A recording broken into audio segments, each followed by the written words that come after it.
Okay, hi everybody. This is Carol from the Society of Thoracic Surgeons. This is the Adult Cardiac Surgery Database monthly webinar for January 6th.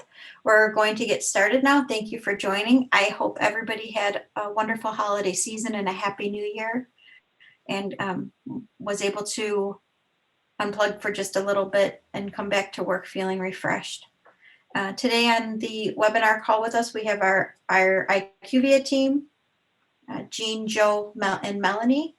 And from STS, we have Jane, Addie, Emily, Leanne, Sydney Clinton, and Melinda, who runs our FAQ mailbox, and myself. So thank you for joining, and we'll get started first. A quick run through of the agenda will be the STS important dates, and then we have some education, and then IQVIA update, and then Q&A.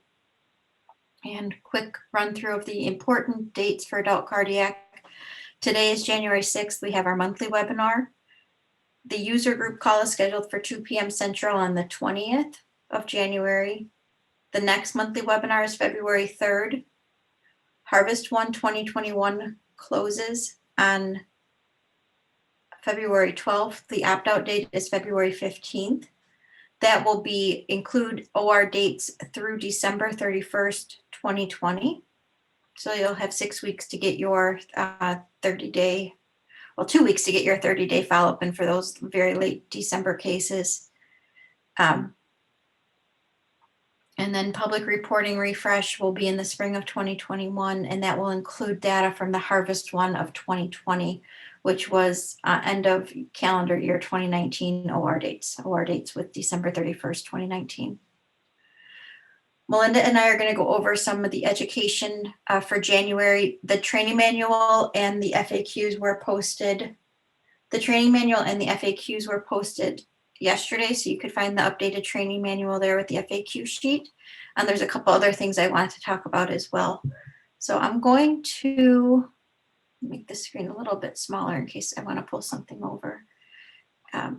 For those of you who are familiar with or aren't familiar with how the training manual works, this is the Adult Cardiac Surgery Database on the STS National Database page, which is the fourth blue tab from sts.org. So sts.org registries STS National Database, and you'll come to the database homepage, and then select Adult Cardiac, access data collection resources, and we're in version 4.20. And here's where you'll find the updated January 2021 training manual and the FAQ summary.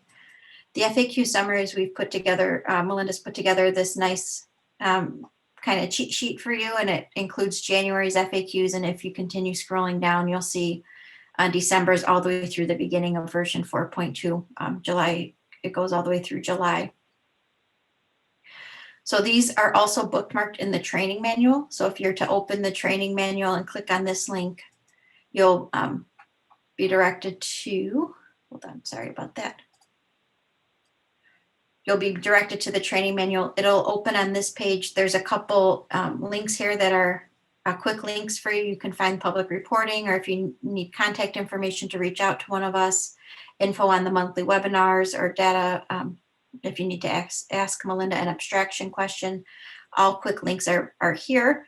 And if I'm in Chrome, there you'll see this bookmark tab over here, and it'll take you to all the sections are bookmarked, and then the sequence numbers where the updates were applied or provided are also bookmarked. So the first one I wanted to talk about was the sequence 500, which is the cancer within 5 years. The FAQs are highlighted in red. And you can see here, we talk about melanoma skin cancer, and we say, should this be coded as a cancer within 5 years? And the reason why this came up is because in the definition, we specify that we're not to capture low-grade skin cancers such as basal cell or squamous cell carcinoma, but we don't address melanoma. And melanoma is considered a high-grade skin cancer, so it is not considered a low-grade skin cancer. We reviewed this with the surgeons, and we are to capture melanoma within 5 years as a yes for cancer within 5 years. So I wanted to go over that one just to clarify that, make sure that the reason why a little bit of extra information may be needed and it's not always clear is that We talk about skin cancer in one spot, and this happens in other FAQs as well. We talk about something up in the definition, we provide an FAQ, and sometimes it can get a little hairy if we aren't real very specific. If it could appear as there's conflicting information, but there's actually we try to make it clear. So if there's any FAQ that you see that is conflicting, Melinda does a great job at providing very clear language, but we're always open for suggestions. So I just wanted to point that melanoma out related to it being a high-grade skin cancer. The second one is the hemodynamics, and I'm going to let Melinda explain this one. Oops, sorry about that. This is the coding of values if not all values are available on the one test closest and prior to OR entry. And I'll pull up, so I'm going to go here, and you can see the January FAQ. It says, can or should values from earlier echoes be used to complete data variables not present on the most recent pre-op echo? For example, an echo was performed on 8/29/20, which was done 1 day pre-op.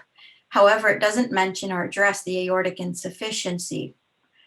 Previous echo was performed on 6/26/20, and it does document aortic insufficiency. How do we code aortic insufficiency? So Melinda, did you want to talk about this one a little bit further? Well, yeah, I think the important thing here is that if you're looking for something that's not on an echo, so for example, this is a perfect example, aortic insufficiency, and the one closest to the OR doesn't have any mention of that at all. So, you could say that maybe the valve wasn't visualized, or maybe it just wasn't addressed. Maybe they didn't look at it. For whatever reason, it's not there. So you go back and you've got another echo that was done just a couple of months before that one, still within the time frame that's acceptable to code. And the aortic insufficiency is documented as trace on that echo. So it's perfectly acceptable to use those values that were not addressed in the echo closest to surgery. And so we had some questions come through the mailbox, and I felt like it was important to clarify that. So I'm hoping that this will clarify that. Please let me know if you have any additional questions. Thank you, Melinda. I think you said that well. Hopefully this is one of the chemo and echo section is one of the areas we have the worst audit results on. And Melinda did a great job really working with the surgeons on getting source document priority for coding and providing some really great examples. So I suggest reading this if you think you know how to code. I guarantee that's probably something in here might be helpful to you as well. So just take a look and let Melinda know if you have any questions. So thanks, Melinda. The next one is this left atrial appendage, and we have two options here. We have the obliteration and we have the amputation of the left atrial appendage. So I wanted to pull that one up. This is 4139. It's under 4142 as well. And I'll show you what it looks like on the DCF. So this is under section M1. You have selected that a AFib procedure was performed up in the operative section, and then these questions will open. There's 4 that are children to that if an AFib procedure was yes. The first 2 are left atrial appendage obliteration and left atrial appendage amputation. If any part of the left atrial appendage is left in, that is not considered an amputation. So you should code that as an obliteration. And I'll let Melinda speak to this further. She provided some clarity in the training manual on this one. Oh yeah, this came from a question came from a data manager, which was a really great question. I thought, she was like, she said, well, the LAA was amputated with a stapler, epicardial staple. So it kind of immediately created a conflict in my mind. Like, okay, so because an obliteration choice is the epicardial stapler, but in the surgery note, it said it was actually amputated with the stapler. So we went to the surgeons, we talked about this, and we thought we needed to have some clarity because we don't want people choosing both choices. You either obliterated it or you amputated it. Yeah. So based on leadership, the decision was made that if any part of the LAA is left in the body, then that is going to be obliteration and not amputation. And I think more specific on her question was that it was a cutting stapler, which means that it amputates the appendage, but it's a cutting stapler, meaning that it amputates the appendage and it staples it closed. So there's no bleeding or anything here. So that was kind of a confusing thing in her operative note. Well, and it was confusing, and and I thought it was a really good point. I can't remember who brought that up to me, but I thought it was an excellent point. And so we've provided some clarity now. So if any part of that's left in, or if they use the cutting stapler, they don't remove the whole thing, they use the epicardial stapler, those are obliteration choices. Amputations when the surgeon just goes in there and cuts it out. Great, thank you. And then aorta devices, this was related to sequence 5442. Let me pull that one up here. So this is an M2 section. This is the devices when we get to aortic valve or aortic valve composite graft implanted, yes or no, and we're looking for the implant. We're looking for the implant number. I see somebody just put something in that says no volume, unable to call in.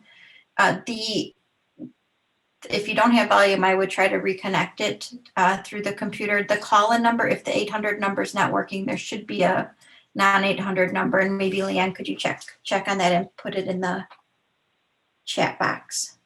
Sure thing. Thank you. Okay, so aortic valve or aortic valve composite graft for this implant number. The question that Melinda received. Clarification was the intent is to capture commercial valves and commercial valve conduits in this field. And I can speak to that a little more if you want me to, because I think this has caused some confusion. So will you bring that data collection form back up? So in sequence 5442, this is for commercial valves or valve conduits. And there's actually a drop-down selection set. If you look at your data specs, you'll see everything that's listed in there. So the question came up when a surgeon takes a commercial valve and then he makes his own composite or conduit with some HemoShield. So how do you code that? And so in order to code that, you're going to put the commercial valve in sequence 5442 because there's a drop-down selection for that commercial product. And then if you scroll down on the form, you see at 5450 down here, this is where you're going to implant that HemoShield that he used to create his own composite or conduit, whatever you want to call it. Because things of that nature are not in the drop down above. They all go down here in this section starting at 5450. So HemoShields and Marquettes and all those different kinds of graft devices that are being put in the aorta that are not commercial conduits or valves go in 5450. Okay, so Melinda, let's say that they did the surgeon fashioned one off of a commercial valve and then fashioned on a HemoShield graft. For the location, we're coding the most proximal locate. We're coding the proximal location in the first one here. Mm-hmm. Which would we code it as below sinotubular junction? Well, I guess I would think that's where it would be because it would be attached to the valve. He's making his own graft. So yeah, I'm assuming that's where he would attach it at. Okay, yeah, I agree. I think that's right. Okay. And then of course we would also enter the most distal location. So if he went to the mid ascending. So for your first one, you put the HemoShield in below STJ. And then for the second one, you would put mid see mid-ascending, that's the most distal end. So we know that that graph went from the S to below the STJ to the mid-ascending. Great. Thank you. Welcome. Oh, next one. Oh, my mouse is having I keep on thinking I can scroll on this page because it looks like a list. The next one is the temp YN2 field. This was just started on January 1st, and an email went out on December 22nd. I think we included this information, or right around then. We're using this field to code the ELS model 5300 PhysioFlex annuloplasty ring. This model was approved after version 4.20.2 went live, and our research center is wanting to collect data on this. We collect data on all devices, so it's not anything special for Edwards. It's just that we didn't have this one on the list when the version went live. And our research center is interested in specifically in this new device, so we're looking at that closely. And you can find it in the mitral section. So I'm just going to scroll up here to the mitral valve section.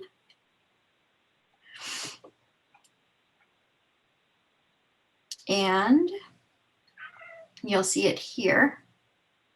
This is the mitral section. You'll see the implant field, and then we have was the device implanted PhysioFlex annuloplasty ring. If you had this field will show up on all of your patients, regardless if it was a mitral case or not, or if an implant was made or not. So for those cases where it doesn't apply, if it's not a mitral case, you can just leave it blank, and it will show up blank on your data quality report, on the missing variable report, but you can ignore it. If it is a mitral case and you did an implantation and it was a PhysioFlex annuloplasty ring, you'll code yes. And if no PhysioFlex annuloplasty ring was inserted, but there was other insertions for the mitral space, you could just code that as no. Can I add one other thing, Carol, about this? So in sequence 3625, the model number. So if you implanted this, you're going to choose other FDA approved device there because it is FDA approved. And then you'll go down and say, was it this model? Yes or no. So because there are other devices that have also been approved after lists came out, which we will not be collecting temporary fields on at this point. The only reason we're doing this one is the research team asked us to. That's right. Thank you for clarifying that. Thanks, Melinda. Oh, the next thing is the Carpentier classification, or the Carpentier type. We have used these terms type and class interchangeably on the DCF and in the data specs and in the training manual. And Dr. Badwar just asked that we clarify with everybody that it is, I'll show you where that's at. Whoopsie. Carpentier is a type. It's not, sorry, hold on. Carpentier is a type. It's not a class. So it should be read Carpentier type up here instead of class. It's not a big deal, but if you see language where they say Carpentier type 1, it's synonymous with class 1, or Carpentier class 2 is synonymous with type 2. Down here, we use type 2 and type 3A for this mixed lesion. It means the same as class 2 and class 3A. So I just also wanted to point that out.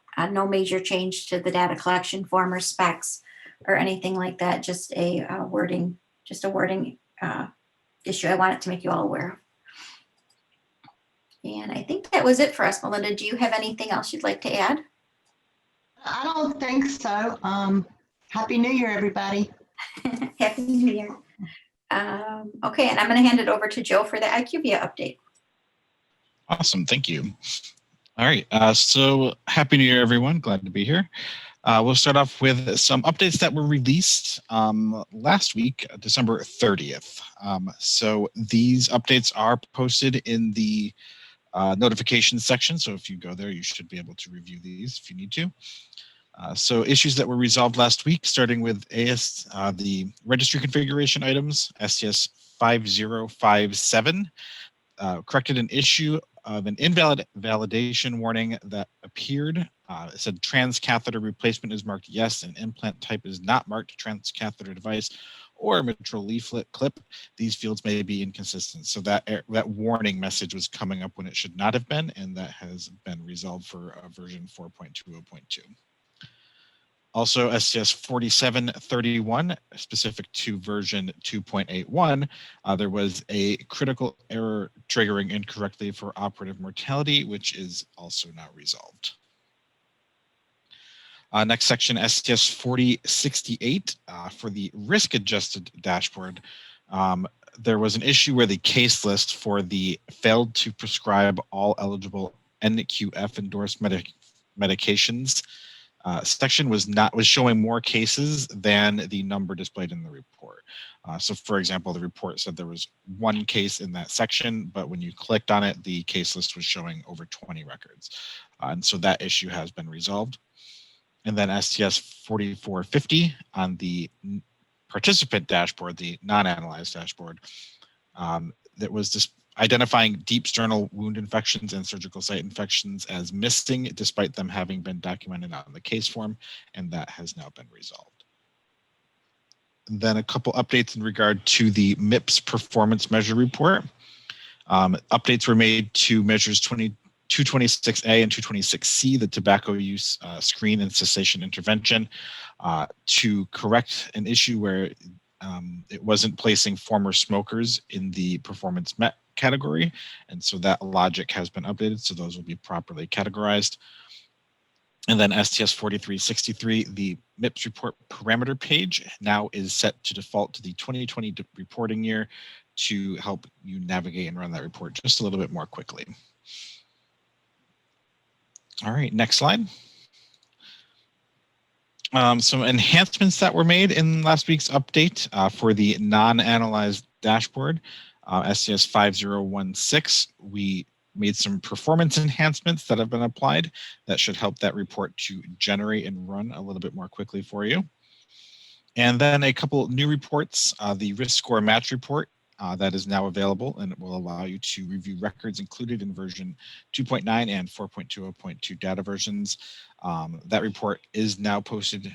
The report overview, rather, is now posted under the library section. So if you want information about how that report works, head to the library and pull up the overview document for the risk score match report, and that should give you the information you're looking for.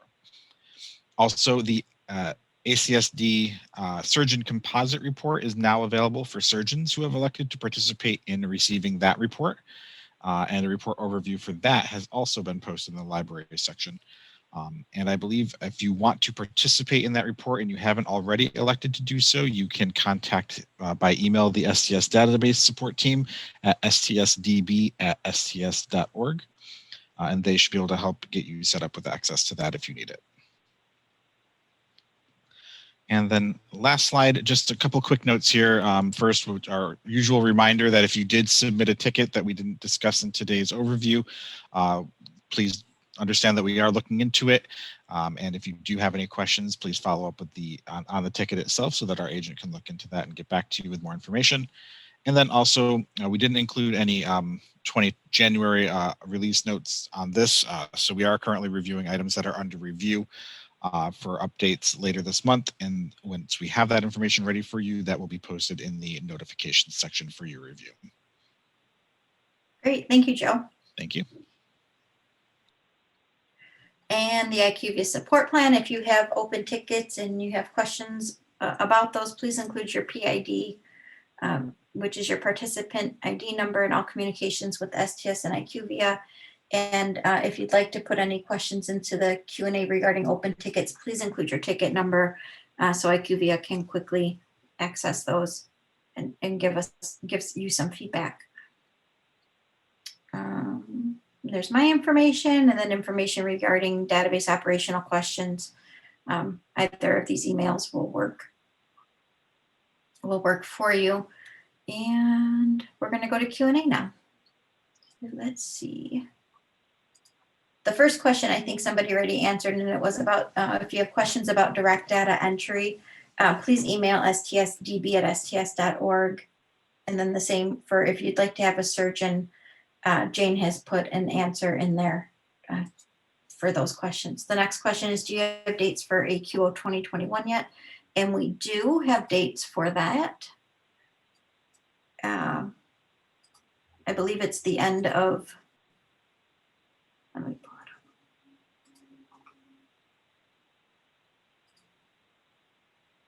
it up. So under STS National Database, Registries STS National Database, if you scroll down here is where you'll find the information about the AQO, which is Advances in Quality and Outcomes to Data Managers Meeting. And I don't see the dates yet posted, but I do believe we have them. And if Emily is on, maybe she might be able to help us with that. I'll give her a second. She might be busy. Let's see if she's there. And the next one is from Donna. Please, how to get and print her harvest reports? IQVIA, do we have written instructions to help Donna with that posted on? We do. This is Melanie. Happy New Year, everyone.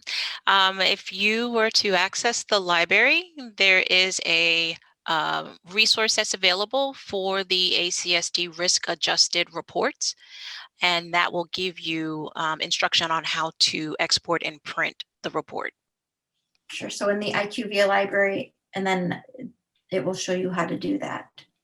Correct. Thank you. When is our next benchmark report from STS due to be out? So it is expected to be in beta testing this week, by the end of the week, assuming everything goes well the next couple days with STS review. So it should be out fairly soon. We hope to have it out within the next couple weeks. From Priya, I have a couple of questions. Is H1 2021 going to include a rolling 3-year data for cabbage? And will IQVIA include or exclude COVID patients in the DQRs? Thank you. So we don't have an exact date on the rolling 3-year cabbage risk model composite measure that's to be out. It will be released in 2021, but we are having internal discussions related to that to decide when it should be the best time to roll it out into the reports. The second question is, will IQVIA include or exclude COVID patients in the DQR? So at this time, IQVIA is including COVID patients in your reports back. They're not performing any type of analysis, so those patients are not being removed, but they will be removed from the analysis at DCRI, and then IQVIA will be reporting them back to you using separate filters in your benchmarked reports. And Cindy Piotr says, thank you, Melinda, for the fabulous additions to the training manual. Now, next question, can we get the unnecessary child fields in the AFib procedures grayed out if we only check AFib obliteration? So the way the parent-child field parent relationships work is that we have to have one parent, which is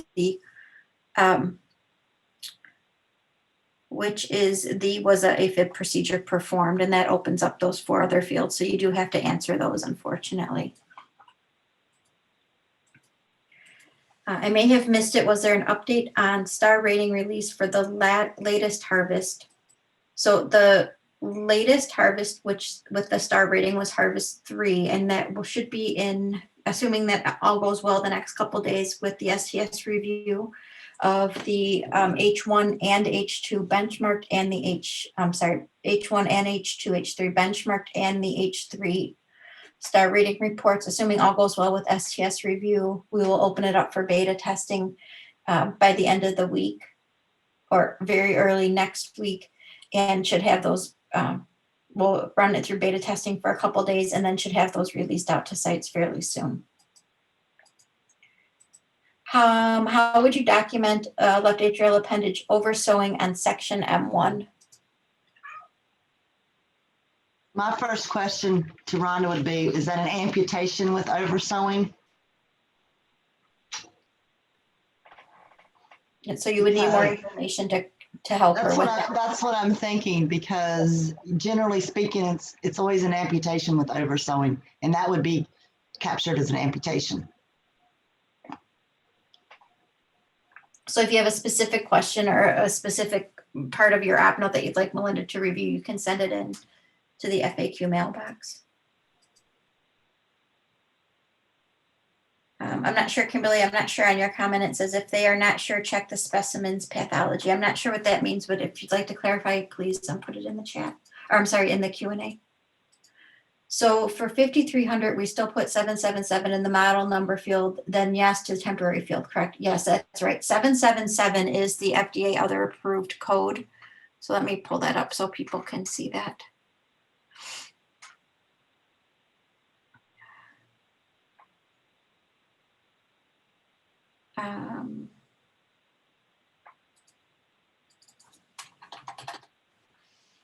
See if that pulls it up. So these are all the codes that are available. This is your data specs. These are all the codes that are available. And 777 is the code for other FDA approved.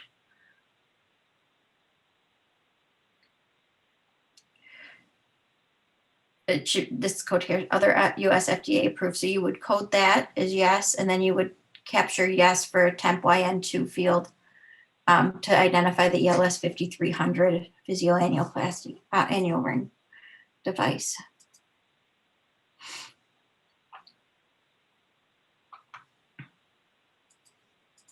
We seem to have an issue with stroke adjudication post-op. We are coding per STF definitions, but our surgeons sometimes don't think a patient has had a stroke or document patient has had a TIA with no residual symptoms. Does the surgeon have the ability to say a patient has not had a post-op stroke if we can code a stroke based on definition?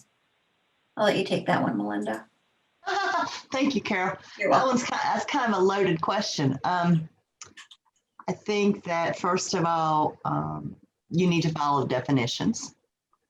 And I'm sure that there's probably some neurologist that has seen this patient, and you would want to definitely look at the neuro notes and the CT scans and MRIs or whatever other procedures they did to verify that this patient did or did not have a stroke. And sometimes it's difficult to be a data manager because you have to point out things to surgeons that they may or may not like you to point out to them. But we do need to try to follow the definitions. And if you have questions that you need assistance with, you can certainly send it in to the FAQ mailbox. Great, thank you. Is temp YN1 being used for anything else? Yes, it is being used for this insertion of a device that cannot deliver a minimum of 5.0 liter of flow for the under mechanical assist devices. So if this one we had talked about earlier, this started with July 1st cases, and it has to be inserted using open surgical transaxillary or transaortic during the index cardiac operation. More information on this field is included in the training manual. This has come up a couple times when I ask a surgeon about Carpentier class for a patient with mitral stenosis. They say mitral stenosis is not typically described by Carpentier class. Has anyone else had come up with that? I explain I cannot get the MS etiology lesions without choosing Carpentier classification. So I think we have talked about this at AQO, and correct me or step in, Melinda. Well, I think that this has come up a couple times in the FAQ mailbox, and you know,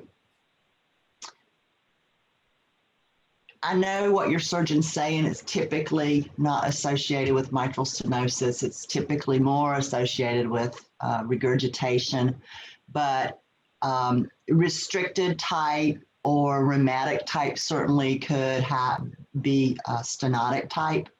So I think that, you know, again, I would clarify with the surgeon and do the best you can to get the class. Or at least the cost. Yeah, Dr. Badwar instructed at AQO that if you only have the etiology, you can code class based off of the etiology. However, if there's a etiology that spans multiple classes, you need to clarify that with your surgeon related to leaflet mobility. So for example, if you had, we could say congenital is 2, where we have a type 3A restricted leaflet mobility, which is systole and diastole, or we have a mixed lesion, which is type 2 and type 3A. Could both be coded as congenital. You would need to clarify with your surgeon regarding the leaflet mobility. If it's restricted leaflet mobility only, then you would code that as a congenital etiology under class 3A. If it's increased leaflet mobility and restricted leaflet mobility, then you would code that under mixed lesion. So you can also work backwards to get the type of Carpentier. I was told that IQVIA is not resolving the issues with the correct MIPS data is not being calculated. I think IQVIA, would you be able to take this question from Beth? Yes, I can certainly do that. It's Melanie. I am curious to find out who shared that information, and that's not correct. We are, if there are issues that have been reported to us, we are addressing and making sure that the correct information is being presented on the report. Joe did report that we updated the measure that is related to tobacco cessation. So again, if there are any outstanding logic updates that's related to that, yes, we are addressing that. But if you have a ticket number, Beth, or information that you can share with us so we can follow up.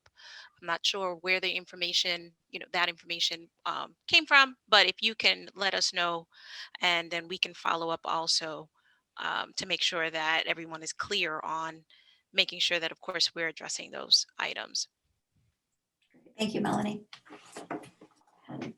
Another question on the risk adjusted reports for the first and second quarter of 2020. So those should be coming out in the next week or so.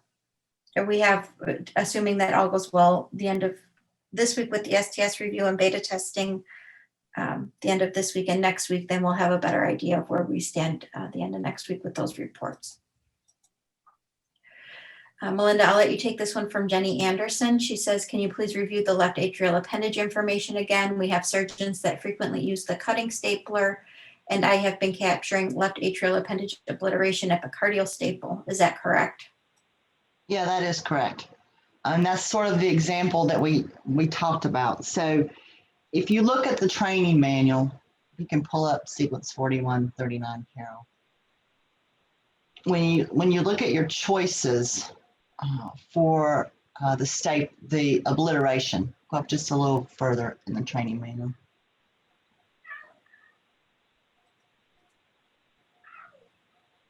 Up a little further, 4139. Thank you. So you will see that these choices are an epicardially applied occlusion device, such as an AtriClip, a staple, which includes cutting and non-cutting, an epicardial suture, an endocardial suture, which can be oversewing, and maybe that's what Rhonda was talking about earlier. We don't have enough information to answer that question. And so those are the choices for obliteration. When you go down to sequence 4142, we're just looking for amputation or oversewing with amputation in that particular area. Carol, do you have something to say? I see you just popped up a little. Yeah, I think we just need to review the cutting stapler with the surgeons and maybe provide some clarity, because my understanding is that was a method of amputation. So I know, but then when they wrote this specifically, they put it under obliteration.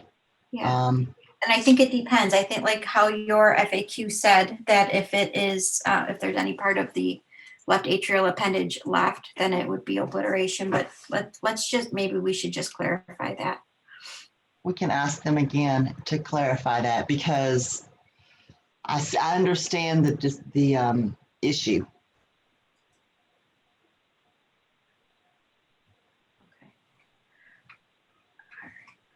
Okay, thank you, Melinda. Next question, will other metrics be added to the dashboard such as operative time, CPB times, aortic cross clamps, and length of stay? Yes, those will all be available with the benchmarked report when that comes available. And then updated with each harvest report. I have a question regarding MIPS. So I think MIPS questions are being deferred or sent over to Donna McDonald. So we could put her email in the chat box if you'd like to reach out to her with your question. For the removed COVID patients, will it be patients that were positive at any time prior to surgery, during index hospital stay, or post-op? Yes, right now it's any time that that patient had a positive COVID PCR test that they will be removed from analysis if they were coded as any of the yeses.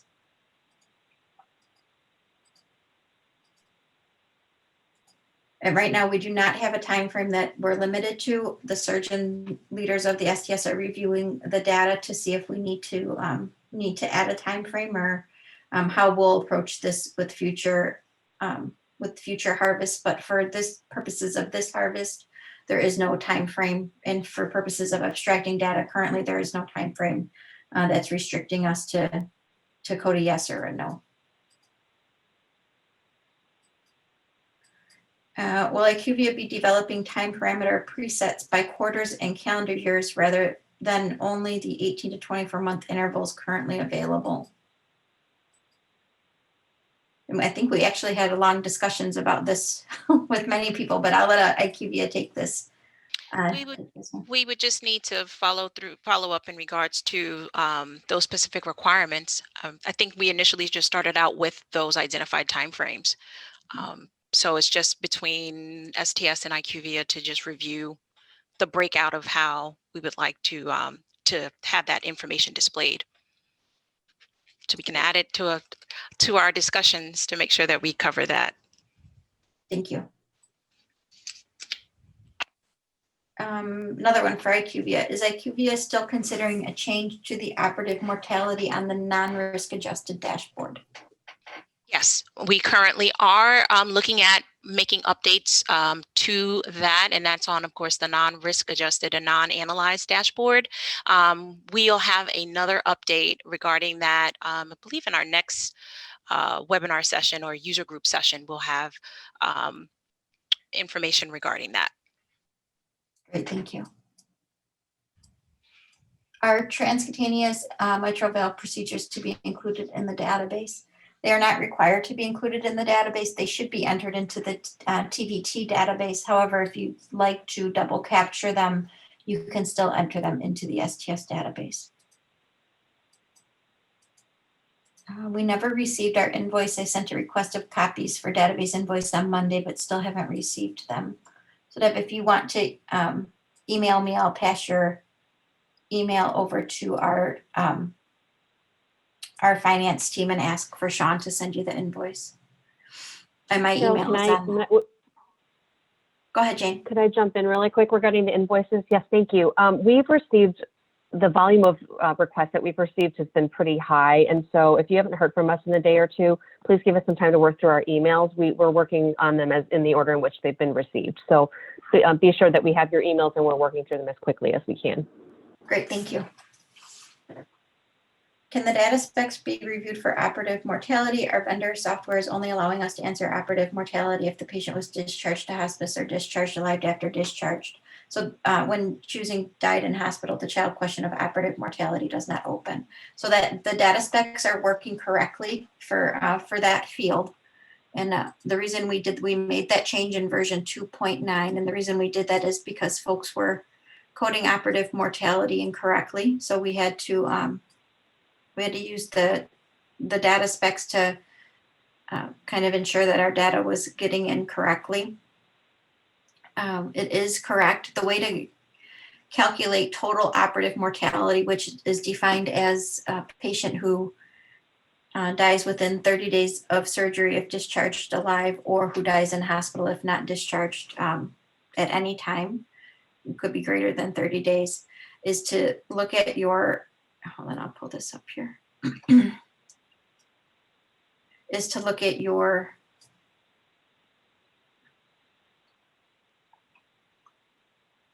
status at hospital discharged if they died in hospital. So you would look at this field, and then you would also look at the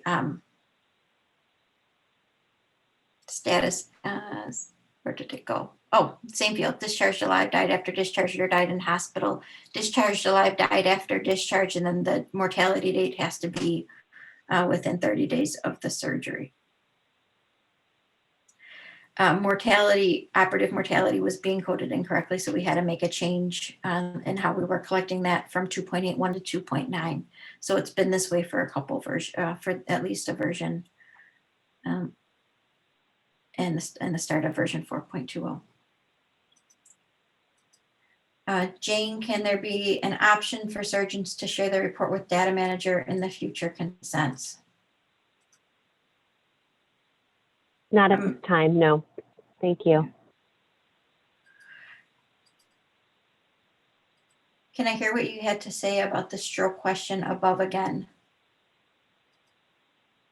So that was the question. That was the question about surgeons basically saying the patient didn't have a stroke, even though there appears to be evidence in the medical record, CT or neurodeficits or something that meets the definition of the patient having a stroke. Great. And then the follow-up to that is that many times the neuro CTs and MRIs, the results are ambiguous for existing pre-existing with CVD strokes versus acute post-op strokes. If the neuro reports are not specific, what would you suggest? Well, you know, you have to look at each scenario case by case.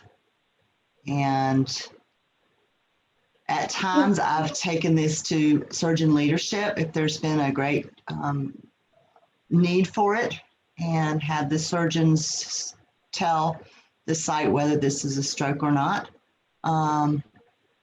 And you know, it's really hard to answer generalized questions like this in front of 400 people without having a scenario in front of you.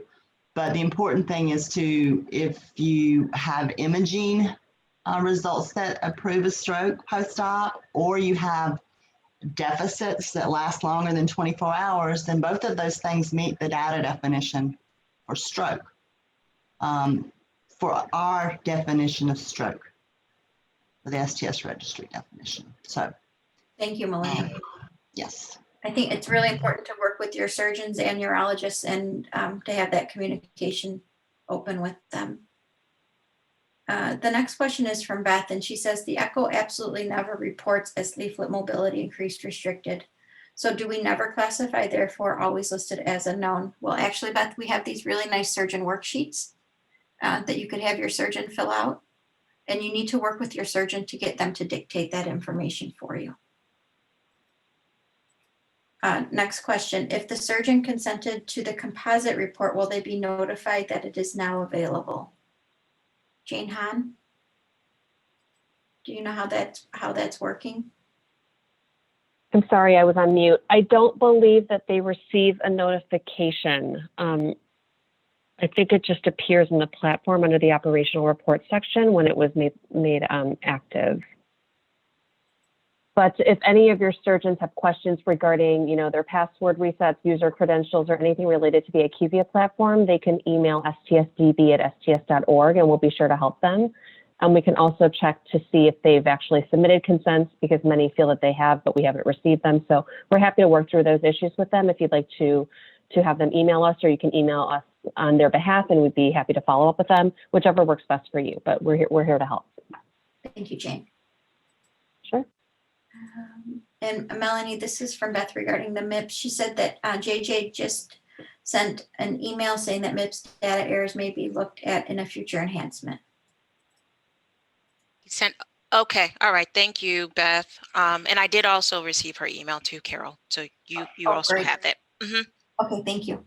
From Tabitha, what is the last published harvest report that we have? The last published risk-adjusted report is Harvest 1 of 2020, the benchmark report for Harvest 1 of 2020, and I'm sorry, yes, the benchmark report for Harvest 1 2020, risk-adjusted and benchmarked for Harvest 2, 3 2020. is open in our UAT environment for STS to review, and then we'll be going out for beta testing shortly. So they're coming your way. And just to clarify, in the past, that country is not PHI and should be available to export and harvest files. Country is not considered protected health information.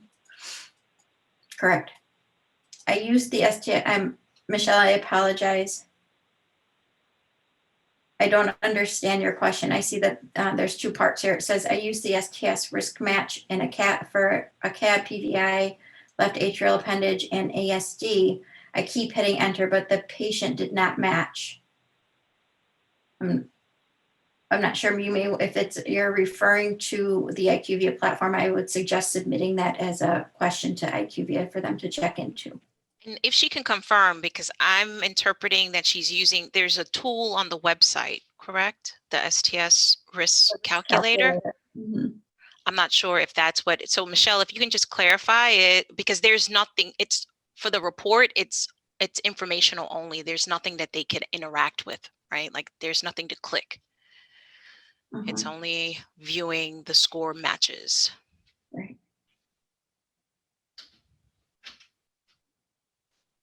And then Pani posted some additional information regarding MIPS in the Q&A for you, Melanie.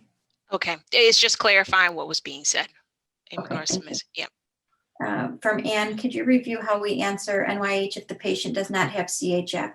So the reason we made that no longer NYH classification as a child of CHS is related to the functional heart failure for mitral valve patients and it being dictated. So the patient doesn't necessarily have to have CHF to have NYHA classification provided. If it is not provided to you, then it has to be documented in order to code it. So if you don't have anything coded, then you can't chart any classification for that. I think the important thing to remember is that NYHA class is now being used to most frequently to describe functional class of patients. So you don't necessarily have to have heart failure to have an NYHA functional class. And quite often mitral valve patients fall into that category. They may not have ever had CHF, but they do have a functional class of, let's say, 2 or 3, Right, which but is why we need it. that's correct. So, and if there's nothing documented for NYHA, then you would code not documented. The classification has to be documented by the surgeon. Correct. But I think typically so many times people have thought that you can only have an NYHA if you have heart failure, but that doesn't exist anymore. Now they're using it for functional class of patients. Correct.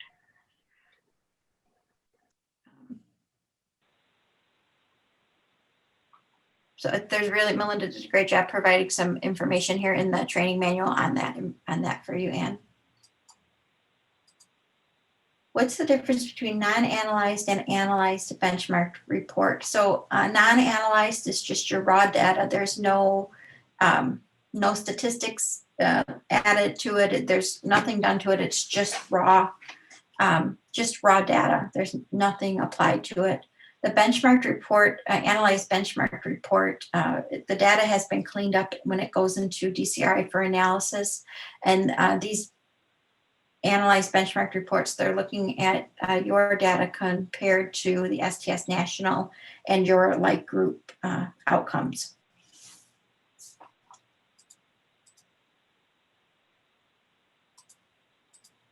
Can you please tell me what dates are covered in the latest STS reports for Harvest 1 2020? So Harvest 1 reports include data with OR dates through December 31st of that previous year. Do I access the STS reports on the IQVIA? Yes, it's underneath the operations report button on the left-hand side of the IQVIA platform.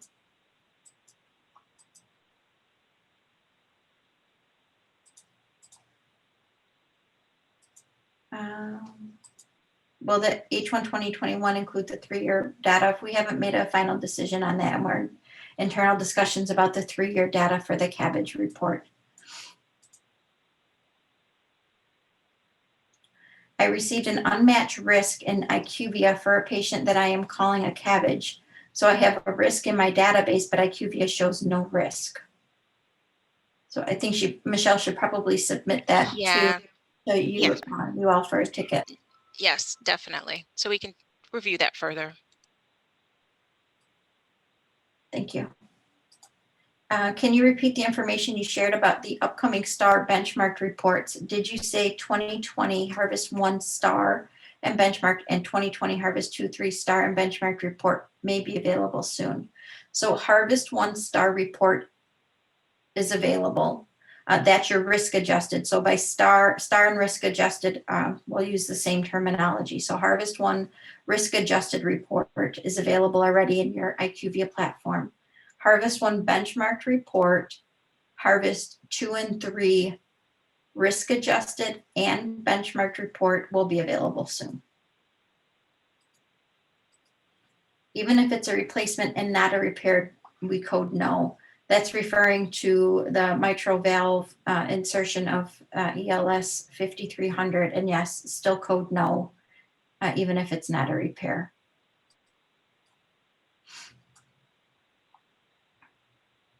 So if a different annuloplasty ring, mitral annuloplasty ring was implanted other than 5300 PhysioFlex, do we still have to enter no in temp YN2? Can we just leave it blank? I would ask for you just to put no in there just so that we can cover all the bases if there was a device inserted.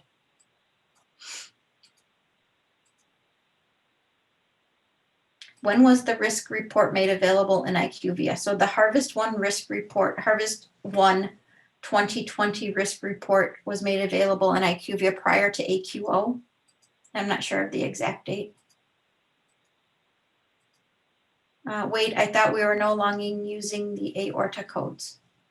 So you are no longer using the aorta codes. Those codes that we showed you were for the valve devices.